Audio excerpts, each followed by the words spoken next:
Thank you very much for this nice introduction, and let me take the opportunity to thank the physics department and Sriram in particular for hosting me this week here. It's a great pleasure to be with you today and for the rest of the week.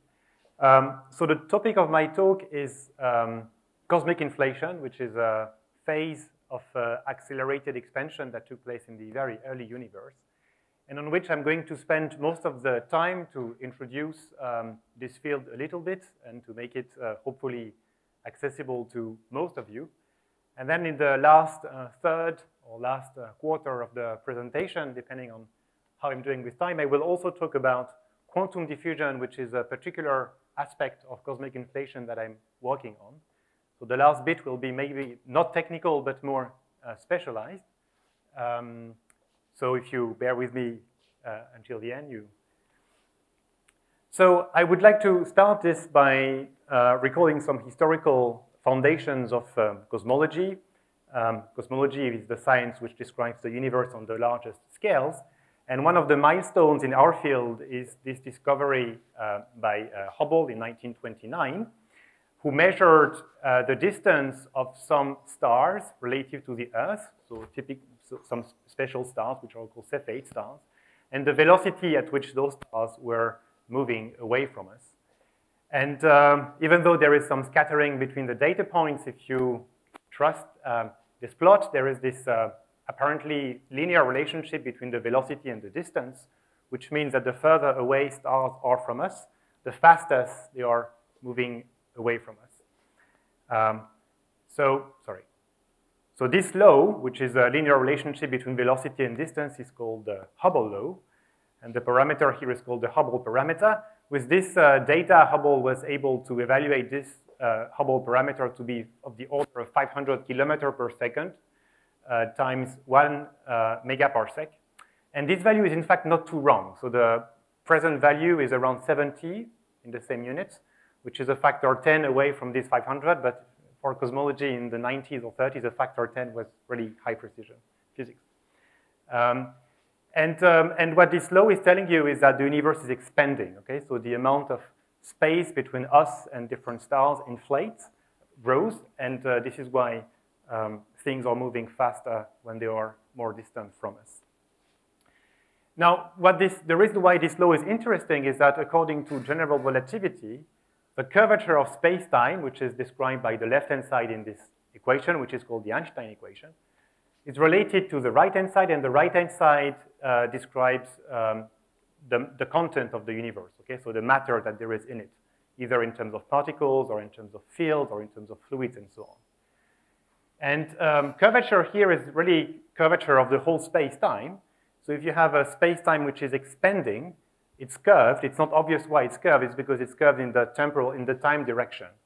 Okay, so if you can measure at which speed the universe expands, you can measure how much curved it is in the time direction.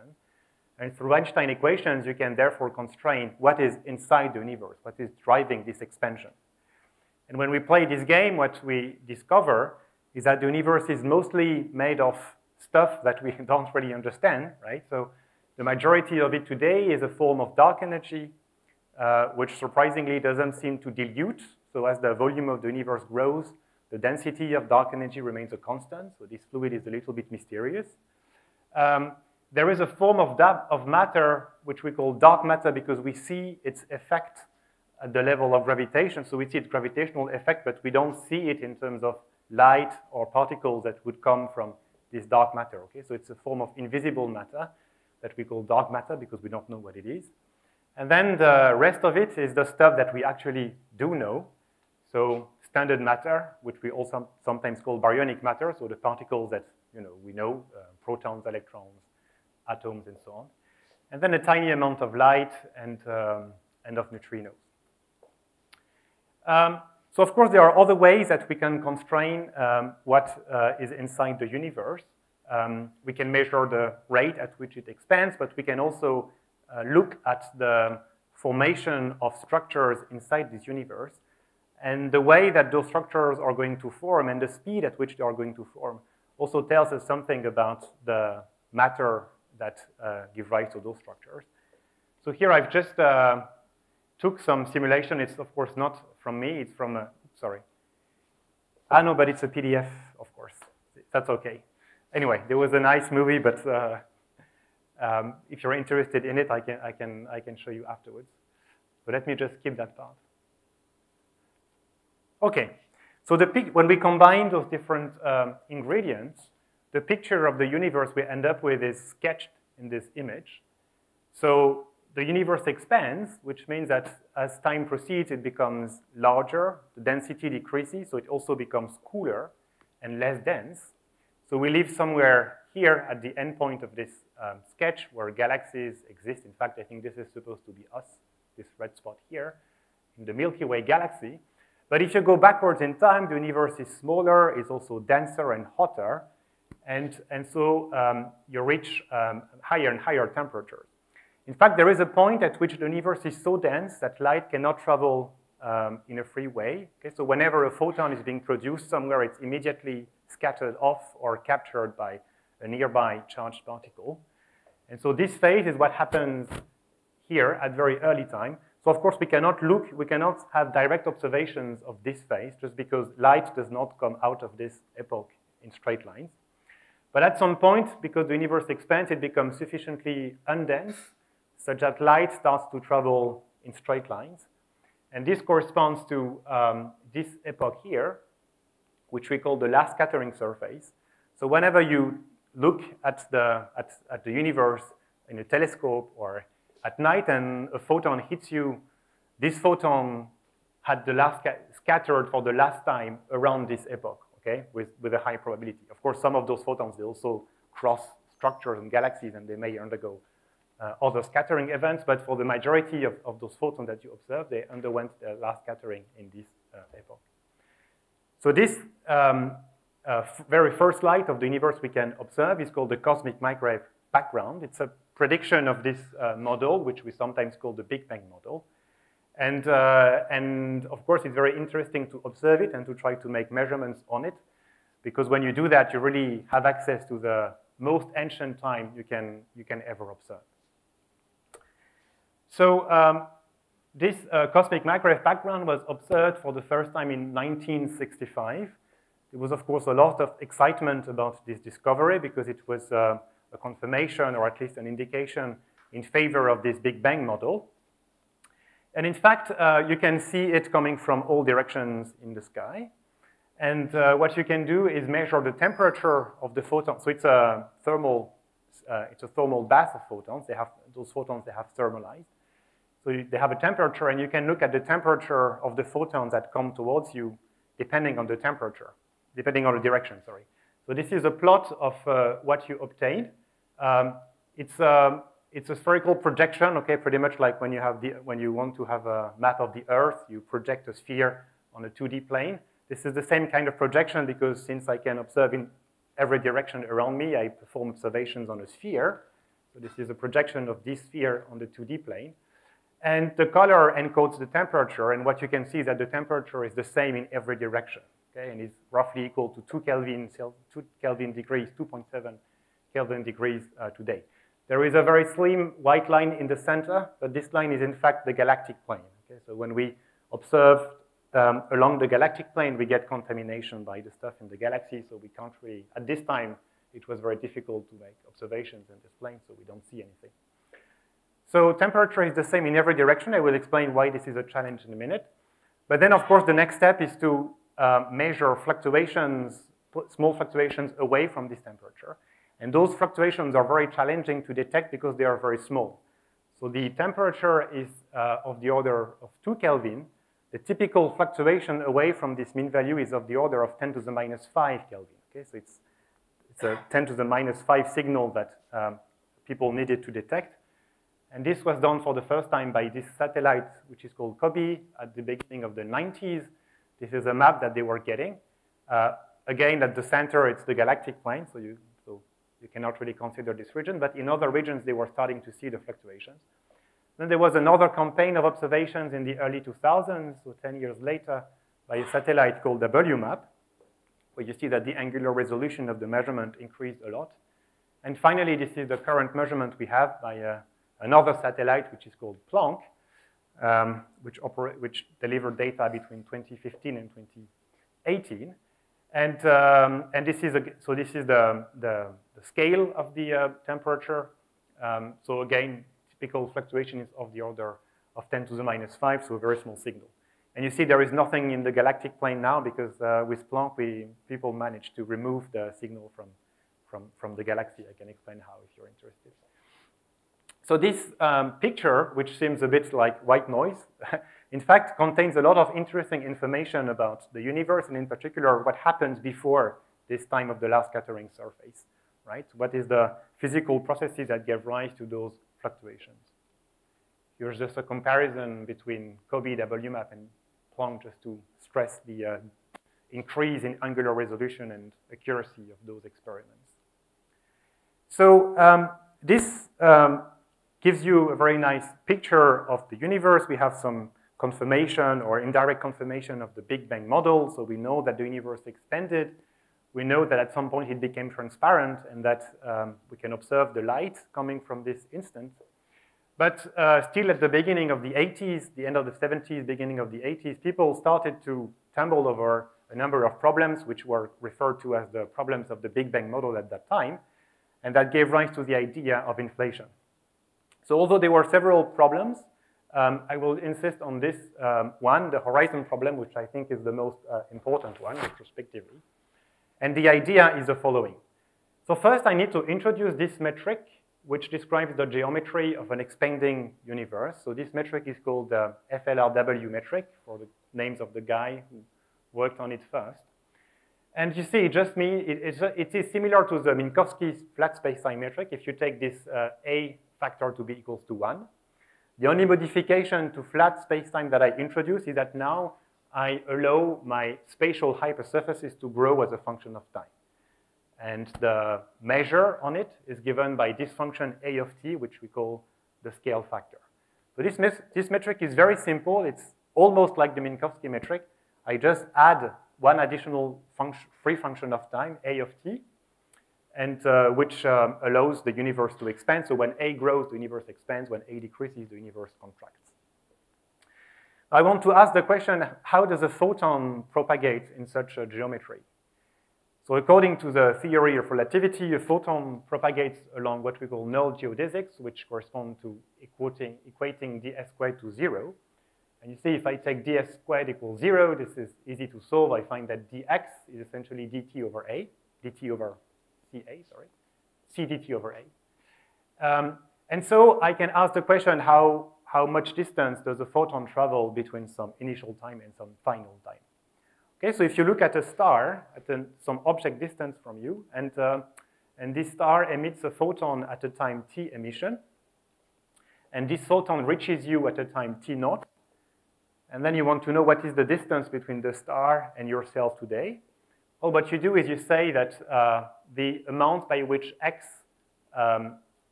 increases or decreases between the star and yourself is just given by the integral of c dt over a, so this is the c dt over a. And then you just multiply by the value of the scale factor today, at the time at which you perform the measurement, to convert it into a distance. And this gives you the distance between the star and yourself. Okay? Now I can ask the question, what is the distance to the object which is the furthest away from me that I can observe? Okay, so if I want to consider the object which is the furthest away from me, this object has emitted photons at the very beginning of time. So I need to equate this t emission here to the Big Bang time. Okay, so the time of the Big Bang is the time when the scale factor here goes to 0. The idea is that if you go in the past, scale factor decreases. And so at some point it reaches the value 0, which means, okay, size of the universe is 0. It's a bit strange. It's a singular point. We don't really know what happens at the singularity, but we call this moment the Big Bang. It's the initial time, and now I want to, of course, at the time of the Big Bang, there was no star, so it's an academic question. But I want to consider an object which exists at the moment of the Big Bang. It sends the photons towards me. What is the distance between myself and this object today? So, so you have to evaluate this equation between the time of the Big Bang and the time of today. And typically, if I want to know what is the contribution to this integral coming from the time of the Big Bang, I can Taylor expand the scale factor towards t equals 0. So that will give that a is some power of t. And as you can see, the result of this integral very much depends on this p. Right? Because if I have to integrate 1 over t to the power p around t equals 0, this integral could be either finite or infinite, depending on if p is smaller or larger than 1. So is p smaller or larger than 1? In fact, you can show, so p is smaller than 1 is the answer when you work out the equations, but it's not very difficult to understand why. The reason is because gravity is an attractive force. Okay, so even if objects are pulled away from each other initially because they attract each other, at some point, the speed at which the universe expands should slow down, and even eventually the universe should recollapse, which means that a double dot, the acceleration of the scale factor, should be negative. So a dot positive, a double dot negative means the universe expands, but in a decelerated way, because gravity is attractive. And if you say a goes like t to the p, and you want a double dot to be negative, a double dot is p times p minus 1. So p minus 1 needs to be negative, so p needs to be less than 1. And if p is less than 1, this integral converges. So you find that d naught is a finite quantity. So there is a finite distance. You can draw a sphere around you of a finite radius. Inside of this radius, objects can send photons to you. But outside the sphere, it's impossible because even if they sent you a photon at the time of the Big Bang, this photon would not have reached you already. So this sphere defines what we call a causal horizon. And you can compute what the value of this horizon is at different moments in the history of the universe. For instance, you can compute it at the time when the cosmic microwave background was emitted. And then what you find is that it is tiny. In fact, if you look at one causal patch on the CMB sphere, the angular diameter of that patch is around 1 degree, half a degree. And half a degree is the same angular diameter of the moon.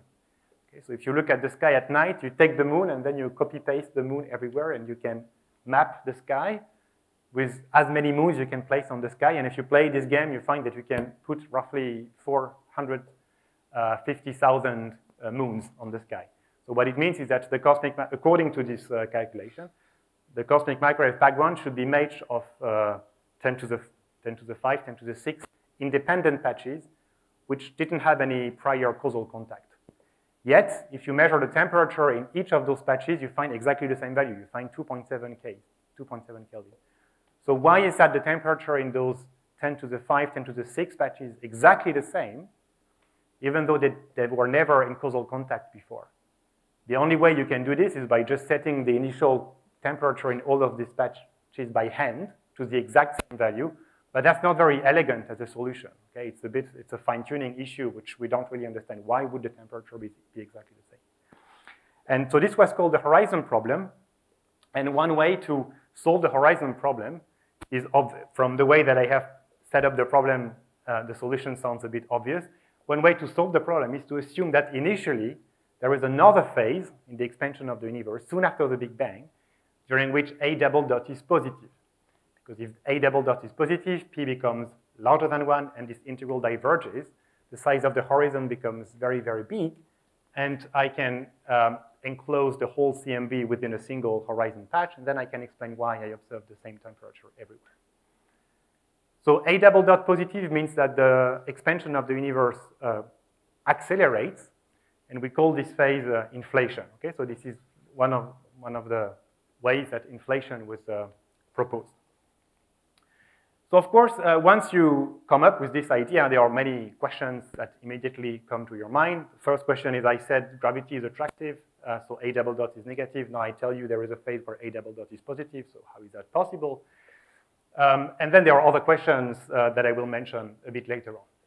So in fact, for the reason that gravity is attractive, you cannot realize a double dot positive if you fill the universe with regular fluids, okay, with Newtonian fluids. But on the other hand, this is not too much of a problem because this phase of inflation is supposed to occur at very early time. And at very early time, the temperature is very high, density is very large. So we expect the matter not to be described by fluids. We expect it to be described in terms of fields, and quantum fields in particular. And in fact, so if you try to describe matter with a fluid, it turns out that the simplest fluid you can think of, which is a scalar in terms of fields, the simplest field you can think of, which is a scalar field, is enough to provide you a phase of inflation. So more precisely, if you consider a certain fluid, which I call phi, which we often call the inflaton, which has a potential energy which is given by this function v of phi. Here I just drew a random function. Then you can show that this field, in fact, effectively behaves as a fluid with an energy density and a pressure which are given by those expressions. The energy density is the sum of a kinetic term and the potential term, and the pressure is the difference between those two terms. And you see in particular that when the potential energy is larger than the kinetic energy, the effective pressure is negative. And in fact, when this happens, more precisely when the potential energy is larger than 2 times the kinetic energy, then you can show that A double dot becomes positive. Okay, so if you have a scalar field around in your theory of high energy physics, for instance, the Higgs field, but it could be other scalar fields, which is such that at some instant in the early universe, the potential energy is larger than the kinetic energy, then you can successfully realize inflation. In general, this is not so, this can be challenging. And the reason for that is if you want the potential energy to be large compared to the kinetic energy, you need the kinetic energy to be small. So you need the slope of the potential to be small. If you have a large slope, the field accelerates down the potential and the kinetic energy becomes large. But if the potential is almost flat, for instance, in this region, so in this region, the field slowly rolls down the potential. This condition is satisfied and you have inflation. In high energy constructions of scalar fields, this condition of flatness on the potential function is not so easy to realize because you get quantum correction that typically spoil the flatness condition. So there is it's not so easy and you have to work to make this happen. But this is at least one of the main ways to realize inflation. Okay, so now, of course, the way that I've presented inflation so far is not very convincing because I've just come up with this idea to solve a problem that was already there. You should be interested in inflation only if it can make predictions that, of things that we did not observe and that we are going to later observe. So if I go back to this metric, which describes an expanding universe, you see that there is a single function of time, a of t, so I can construct a single dimensionful parameter, which is the Hubble parameter, the one that I introduced in the first slide, which is just a dot over a. Okay, so here I set c equals 1 for the rest of the talk. And if I set c equals 1 over h has the characteristic at the dimension of a characteristic timescale or a characteristic distance of the expansion. So what happens is that if you take a fluid or a field in this expanding background, and then if you Fourier expand these fields into different Fourier modes, then what you find is that the dynamics of each Fourier mode very much depends on whether the wavelength associated to this mode is smaller than the Hubble radius, 1 over h, or whether it's larger. If it's smaller than the Hubble radius, it means that locally it does not feel the curvature of space-time. Okay, just like if I perform an experiment in this room between you and me, I don't really need to take into account the fact that we are in fact living on a curved surface, which is the Earth. And the reason is that the distance between you and me is much smaller than the radius of the Earth, so I can ignore that. But if I want to measure the distance between Chennai and Paris, when you fly over the Earth, then of course it becomes important to take into account that the Earth is curved.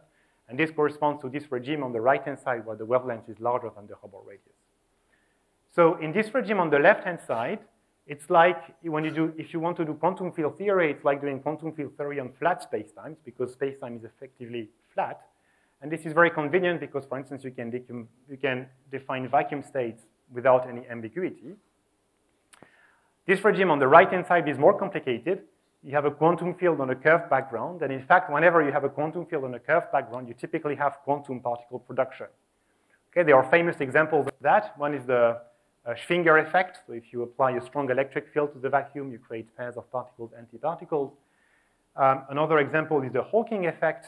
So close to a black hole, gravity is so strong that it can also create pairs of particles out of the vacuum. And the third example of that is inflation or cosmology, in which whenever you have modes larger than the Hubble radius, the expansion will also result in particle production. And so what happens during inflation is that you have a transition between those two regimes. Okay, so more precisely, here I've displayed the Hubble radius in my Big Bang model. The Hubble radius is something which grows most of the time in cosmology, except during inflation, where it is almost a constant. And so this is the purple line. The black line is the wavelength of a given Fourier mode. This guy grows as a function of time, because as the expansion proceeds, physical distance increases. And so you see that you have these two regimes, one at the beginning when the wavelength is smaller than the Hubble radius. So effectively, space-time is flat for that Fourier mode at this initial time. I can set up initial conditions in the vacuum state of the theory. There is no problem. And then at some point, the mode crosses out the Hubble radius, and here it starts to feel the expansion of the background, so the fact that it lives on a curved geometry. And because it lives on a curved geometry, you have particle production. And in fact, this particle production mechanism is super efficient. It's an explosive particle production mechanism. So at the end of the process, at the end of this phase of inflation, you have produced many quanta. And this gives rise to a classical field, a classical density fluctuation in the universe. So at the end of inflation, you have primordial density fluctuations. Density is not the same at every region in space.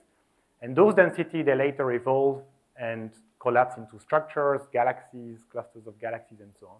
So they give rise to what we observe today. Okay, so this is a very elegant story, but a pretty drastic one. If you believe in this, then you believe that every structure in the universe, anything which deviates from homogeneity, so even yourself, or the you, me, the fact that between you and me there is air, so the medium is not homogeneous. All of that is coming from quantum fluctuation in the early universe, which gave rise to density fluctuations, which later evolved. Okay, so this is quite a drastic assumption, but the reason why it is believed to make some sense at least, is that it gives predictions for this density field at the end of inflation, which matches perfectly what we observe. Okay, so going back to this CMB, let me just keep that. Yeah, no, this is the slide I wanted to go to. So this is, again, the cosmic microwave background, but instead of showing you a picture, I show you some data. So this is like the power, in some sense, this is the power spectrum of the CMB, the two-point function. The only thing is that because it's measured on a sphere, I cannot do a Fourier decomposition. Fourier decomposition would work in a cube, for instance. I have to Fourier expand on a sphere. This is called a spherical harmonic decomposition. And instead of working with a Fourier mode, I work with a harmonic mode, which is called this L parameter. The blue points are data points from the Planck experiment. And the red curve is the prediction from inflation. Okay, and you see that the fit is absolutely wonderful. Of course, there are some free parameters in this red curve, but there are only 6 of them. So there are 6 parameters which are able to fit 2,500 data points. And in fact, it's even more than that because this is a plot of the temperature field, but you can also measure the polarization of the photons, so the direction of the electric field. And then this is the cross correlation between the temperature and the polarization, which give you another 2,000 data points, which are equally well fitted by the same 6 parameters. And I could add to this also the polarization spectrum, which I didn't include here, which would also give a perfect agreement. Okay, so you have like 6,500 data points, which are perfectly fitted by 6 parameters, which is of course nice. Okay, so from here, one can move on a bit and try to ask slightly more difficult questions about inflation. So the result that I have presented, so this curve here, the red curve, is based on a calculation which uses perturbation theory during inflation. And the idea is the following. So we know that at the time of the cosmic microwave background, the fluctuations in the universe are very small because they are of the order of 10 to the minus 5.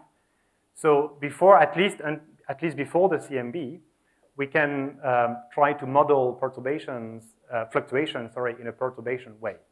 Okay, so solving the Foul's equation of general relativity is super difficult. Those equations are highly nonlinear. Even numerically, it's really challenging. But of course, if you assume that now the metric is close to this FLRW metric with a small perturbation, and that the inflaton field is close to something which does not depend on space, plus a small fluctuation. And if you expand in those fluctuations, delta G mu nu and delta phi, then you get equations that are tractable. So the idea is this, is we take the fields of the theory, the metric, and the matter content, and then we split them into some functions which only depend on time, because at the background level, the universe is homogeneous. And those functions, they just follow homogeneous cosmology. And then we add small fluctuations on top of it. And because I said before that, that cosmological structures arise from quantum fluctuations becoming excited, I need to describe those fluctuations in a quantum mechanical way. So this is why I put a hat on them, so I consider them as quantum operators. One non-trivial aspect of this is that you may think, well, but you're quantizing the metrics, or you're doing some sort of quantum gravity. And in fact, so yes, in this sense, but of course I've not put a hat on the whole G mu nu, because this I don't know how to do that. If you want to hatch the whole G mu nu and to hatch the whole phi, then you have to really know your theory of quantum gravity, whether it's string theory, loop quantum gravity, or something else. Here I do something slightly different. I just quantize the fluctuations. Okay? So it's a perturbative approach to quantum gravity, if you want, where I just say that at leading order, everything is classical. I just quantize the fluctuations away from the classical homogeneous configuration. And so when you do that, you can derive a theory for delta G mu nu hat, delta phi hat. They live on a curved space-time, because they live on the space-time described by G mu nu bar and phi bar. So what you're doing effectively is quantum field theory on a curved space-time. And this is what gives you the calculation that gave the red curve in the previous slide. So this calculation is working very well, as you saw, for the cosmic microwave background. However, it relies on a very strong assumption. For that to be valid, you need the universe to be quasi-homogeneous and isotropic at all scales. Okay, so at all possible distances. However, what you do know is that the universe is almost homogeneous at CMB scales only, at the scale that you observe in the cosmic microwave background. This assumption can be broken away from CMB scales. So it could be broken, it could be broken at larger scales. So this we don't know, right? The universe on scales much larger than what we can observe could be highly inhomogeneous. Maybe we happen to live in a place which is roughly homogeneous, but maybe beyond that, the universe becomes inhomogeneous. Or it could also be, broken at much smaller scales than those that we observe in the cosmic microwave background. And this typically happens in scenarios where you have large fluctuations developing at the end of inflation, for instance. And those fluctuations, they can be interesting for a number of astrophysical objects. One of them that I will discuss a bit now is primordial black holes. Okay, so black holes are, well, you know what black holes are. I guess I don't need to recall what they are, but they can form in essentially two ways in the universe. One is the standard way, which is when an old big star dies. If it's big enough, then it collapses and forms a black hole. Those are called astrophysical black holes. But there is another type of black hole which we call primordial black holes, and which come from the possibility that during inflation, towards the end, large fluctuations develop, and those large fluctuations, they will collapse. If I just go back to this slide here. So if I consider a scale which emerges from the Hubble radius towards the end of inflation, if it has a very large amplitude, when it re-enters the Hubble radius, so soon after the end of inflation, so maybe say at this moment here, then it can collapse and form a black hole. So those black holes, they start to exist at a very early stage. You see, they start to exist even before the cosmic microwave background was emitted. They start to exist before stars existed. In fact, even before nuclei of atoms existed. So they are there from very early on. And this is why they are called primordial. So why are people excited about primordial black holes? Primordial black holes are an old idea, but they have sort of, let me just swap the order of this. I will go back to this in a minute, but since I started to talk about primordial black holes. So they are interesting for various reasons.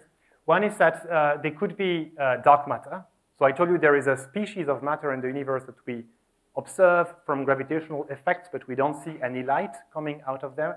And black holes happen to be black. It's in the name, right? So they don't emit anything. So that would be consistent with dark matter. And So this is one possibility. There are, of course, other candidates for dark matter. Dark matter could be particles beyond the standard model, for instance, particles in supersymmetry constructions, but they have not been detected yet in particle accelerators. So one possibility is that dark matter is in fact primordial black holes. There is also the possibility that those black holes could be the ones that merge and that give the gravitational wave that we observe in gravitational wave experiments today. So since 2015, we have observed a lot of black hole merger events, and maybe some of those black holes are primordial black holes. That would be nice. Another reason why there is interest in primordial black holes is that if you want to form a black hole from a dying star, there is an upper bound on the mass of the black hole you can form, okay? Because we don't observe stars which are arbitrarily heavy. So typically, it's very difficult to form a black hole which is more than, say, 100 solar masses, a few tens or 100 solar masses. Then those black holes, they may grow because they accrete matter. If there is matter falling inside the black hole will grow in mass. But it's very, even if you include this effect, it's almost impossible to reach masses for the black holes which are larger than 1,000 times the mass of the sun. However, we now know for sure that at the center of our galaxy and other galaxies around us, there is what is called a supermassive black hole, which can have a mass 10 to the 6, 10 to the 7, or even more solar masses. Okay? So much, much bigger than what you can achieve from astrophysical black holes. So one possible explanation is that those black holes at the center of galaxies, they are in fact primordial black holes, because if they are primordial, there is nothing which limits their mass. Okay? They can form with arbitrarily large mass. What determines the mass is only the moment in time when the black holes form. So if you just happen to form them sufficiently late, they will have a sufficiently large mass, and that could explain those primordial black holes. And finally, there are other motivations, such as the fact that typically, if you form primordial black holes in the early universe, you have your hot plasma of matter with very small fluctuations, 10 to the minus 5, and then you have black holes here and there, and those black holes, they will enhance the formation of structures. Okay, it's a bit like when you have condensation nuclei. You know, if you have water vapor and you add condensation nuclei, you will increase condensation just because condensation will happen faster or close to those nuclei. So black holes, they act in the same way in the early universe, and they can enhance the formation of structures. And this is consistent with the fact that we seem to observe, although it still needs to be confirmed, but we seem to observe that structure formation started in the universe earlier than what we would normally think. Okay? So it seems to be that we observe very massive galaxies at a stage where, in principle, galaxies did not exist yet. There are a few examples like that of recent observations. And one possible explanation is that, well, maybe the formation of those very early structures was triggered by the existence of those primordial black holes. So let me now go to this slide. So the reason why primordial black holes are interesting from the perspective of inflation is that if they exist and if we can observe them, they would allow us to test inflation across a much, much larger range of scales. So the idea is the following. Here I've put again the same random potential function that I displayed earlier. I told you when the potential function is flat, inflation can proceed. So typically inflation proceeds from large values of the field. The field rolls down the potential. And then at some point, the potential becomes too steep, okay, so not flat enough, and inflation ends. Okay, so if you think of my plot here, the scale which crosses the Hubble radius at the end of inflation, so the scale which crosses the Hubble radius here, is roughly of the order of 1 meter today. Okay, so it's a very small, by cosmological standard, it's a very, very small scale. Okay, of course, we don't observe the density field at that scale. We observe it on much larger scales. Now, if you consider the scale that we observe in the cosmic microwave, the typical scales that we probe in the cosmic microwave background, they cross the Hubble radius at a much earlier time. And at this much earlier time, the inflaton was high up in the potential. It was in this flat region. So in fact, when we observe the CMB, we roughly observe this part of the potential function. Okay, because the reason is that we mostly observe the behavior of this H function close to the time when the black and the purple lines cross. So this means that there is a finite range of inflaton values for which we can have constraints on the potential function. And this is not very satisfactory because typically when you have some high energy construction that gives you a potential function, it gives you a full function. In fact, the part that you can actually observe is a very limited one. But now if there is large fluctuations at the end of inflation, which give rise to primordial black hole, that would be the case, for instance, if the potential becomes very flat again towards the end of inflation, if it has an inflection point, for instance, then those primordial black holes, they would form at much smaller scale. So if you observe them, maybe you can probe the potential function in this region, which otherwise would be inaccessible. Okay, so from the point of view of inflation, primordial black holes are also interesting because they allow you to probe the potential function in a region that you cannot see otherwise. And if you want to identify what is the inflaton, right? Is it the Higgs field? Is it some other field, some supersymmetric field, some field in supergravity? I don't know. Then it's, of course, crucial to have a good range of constraints on the potential function. Okay, so now the challenge, the technical challenge, is that primordial black holes require large fluctuations, and large fluctuations cannot be described in the perturbative theory. So what I said about you just quantize delta phi, delta g mu nu will not work, just because perturbation theory will break down when it comes to primordial black holes. So I will explain in the last, like, I don't know, 15 or 10 minutes, I will explain how you can go beyond perturbation theory. But just to give you like a brief summary of the conclusion of this analysis, let me just consider this typical situation. So here, this is a sketch of what could be the density field in the universe initially. And then I want to ask the question, in this universe here, where do I form primordial black holes? So typically, primordial black holes, they require a large enough value of the density field. So in this plot, I would say that here there will be a black hole forming because the density is large, and maybe here, depending on the threshold for forming a black hole. So if I happen to know what is the probability density distribution of the density field at a given point in this box, okay, so here I've put x, but x could be anything. It could be the density field, or for those of you who know more about primordial black holes, it should be maybe what we call the compaction function, and so on, but it does not matter for the argument. So let's assume that I have understood what this distribution function is. Then what I would do is I would say, okay, when x is larger than a certain threshold, I can form primordial black holes, and if I want to compute the amount of primordial black holes, I just need to integrate this distribution above the threshold. Now, when I do perturbation theory, so remember perturbation theory, I split my fields between a background quantity and a small fluctuation. I quantize the fluctuation. If I work out the action, or the Lagrangian, for those fluctuations, at leading order, they will be quadratic. And then you will have cubic terms and so on. And because it is quadratic, it gives rise to Gaussian statistics. So when you do the calculation by cosmological perturbation theory, you obtain this yellow curve here, which is a Gaussian curve, and which happens to give you a very accurate description of the true distribution function if you zoom close enough to the maximum of that distribution function. So it means that the most likely fluctuations, they will be correctly described by your perturbation theory, which has a Gaussian statistics. In fact, you can improve this a little bit. For instance, you could include cubic terms in the Lagrangian. And then what you find is that you have a small correction to the Gaussian prediction. It's a small correction to Gaussianity. And then you see that close to the maximum, it gives you really a good fit to the true underlying distribution. So those methods work very well to describe the statistics of the most likely fluctuations, the ones which have a larger probability. But if you ask the question, what is the probability to create a large value for x, those completely break down. Okay, the Gaussian theory completely breaks down. The non-Gaussian correction, it also completely breaks down. So if you want to use those schemes to assess the amount of primordial black holes, you will be wrong. And typically, you will vastly underestimate the amount of primordial black holes.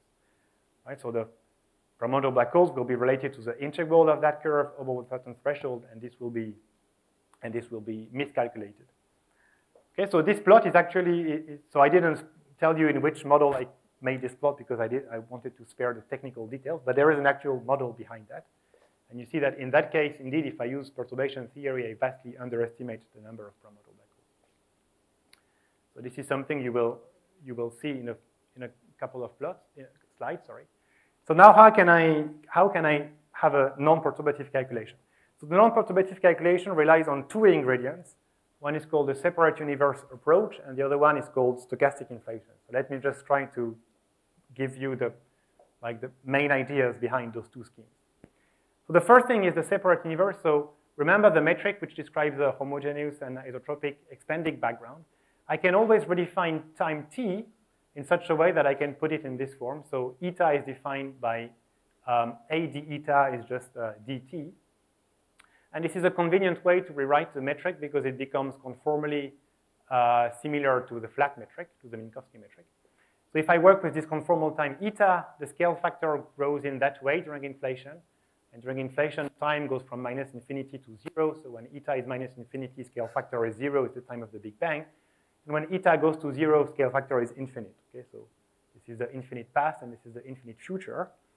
And the reason why this conformal time is convenient is that if I want to draw the propagation of light in a space-time diagram, this is just straight lines. Okay, because ds squared equals 0 just gives you the eta equals plus or minus dx. So eta equals 0 is the asymptotic future. So let's say that we live somewhere close to the asymptotic future. And those lines here correspond to photons that are reaching us today. I can look at the objects that those photons are coming from at a certain given time.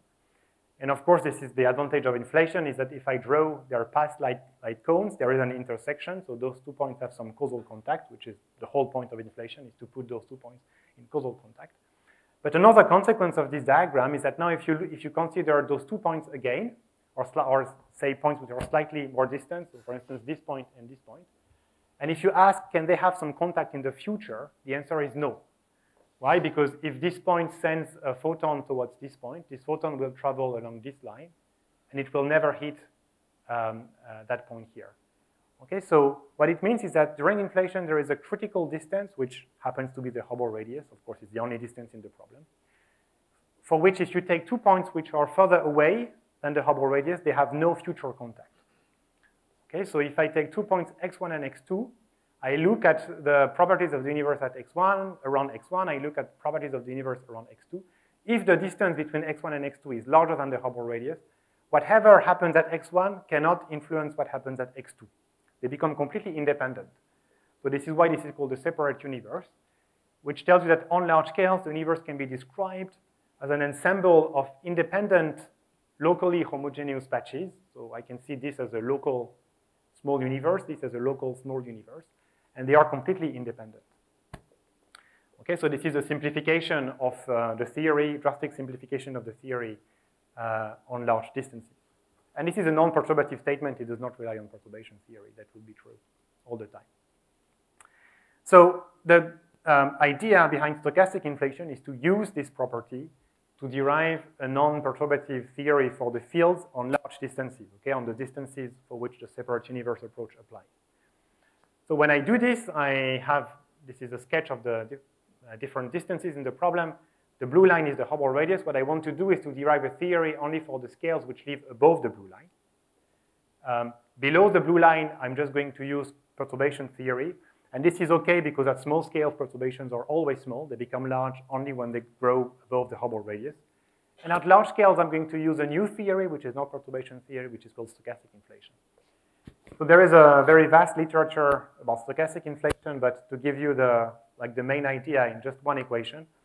So the idea is the following. If you consider a quantum field, you can expand this quantum field into Fourier modes and creation operators and annihilation operators. And if you want to consider only degrees of freedom above the Hubble scale, you can just restrict this integral over k to the modes which are smaller than this Hubble radius. Here there is a sigma parameter, but the theory does not depend on sigma in the end, so you can just ignore sigma. And here time is described by n, which is yet another time variable. In cosmology, we love to use many time variables, which is defined as the log of the scale factor. Now, if I want to derive a theory for this field, which is a coarse-grained version of the full field, phi Cg, what I do is I can apply a time derivative to this phi Cg operator. And schematically, I have two types of terms. So the first type of terms is the fact that, well, here I have Fourier modes of the field, which depend on time. But because I only consider scales which are very large, okay, so k is very small, in fact, the dynamics of those Fourier modes, they are very similar to the dynamics of the whole background itself because of the separate universe property. So in fact, here I can just replace this contribution by the dynamics of the background, the same equation of motion as the background. And then there is another reason why this quantity depends on time is because of the lower bound of the integral. So when you differentiate this with respect to the lower bound of the integral, you get another term, which is called psi, and which simply models the fact that during inflation, remember, the wavelengths cross out the Hubble radius. So if you just collect all the super-Hubble scales within a coarse-grained field, at every instant in time, we have new scales crossing the Hubble radius and joining the coarse-grained field, which will give you a contribution. And this contribution psi can be modeled as a stochastic noise, okay, because there are quantum fluctuations, so they just acquire some value randomly according to the Born rules. Okay, the wave function collapses, it takes one value. So you can mimic this effect of the inflow of scales, of modes, using stochastic noise, which we call psi. And when we do that, we obtain an equation for phi, which becomes a stochastic equation. So this is called the Langevin equation, which models the evolution of the field on large distances, and which is non-perturbative because I've not done any perturbative assumption for the moment. Okay, so I think I should wrap up. I just show maybe one last slide. So this I will skip because I don't have a lot of time. So please ignore this part of the slide.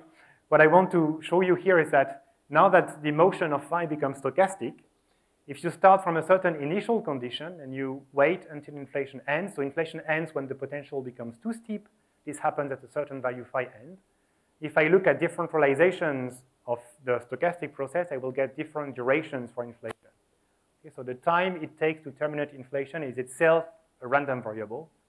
And it turns out that you can show in cosmology that the fluctuation in this duration, in this n, is related to the curvature perturbation, okay, which is itself related to the density perturbation. And this relationship is, again, non-perturbative on large scales. It's true beyond perturbative level. So what this means is that I have a stochastic process. If I can manage to find out the statistics of the duration of the process, this is called the first passage time problem because we have to work out the time it takes to first cross out the endpoint of inflation. If I can work out the statistics of this first passage time, then I can work out the statistics of my cosmological perturbation in a non-perturbative way. And as it turns out, this is something you can do. Of course, I skip all of the technical details. I just end with this figure in which we have reconstructed the time, the one-point distribution function for the time, the duration of inflation, in this model where you have an inflection point. The solid curves correspond, so different colors here correspond to different parameters which describe this potential function.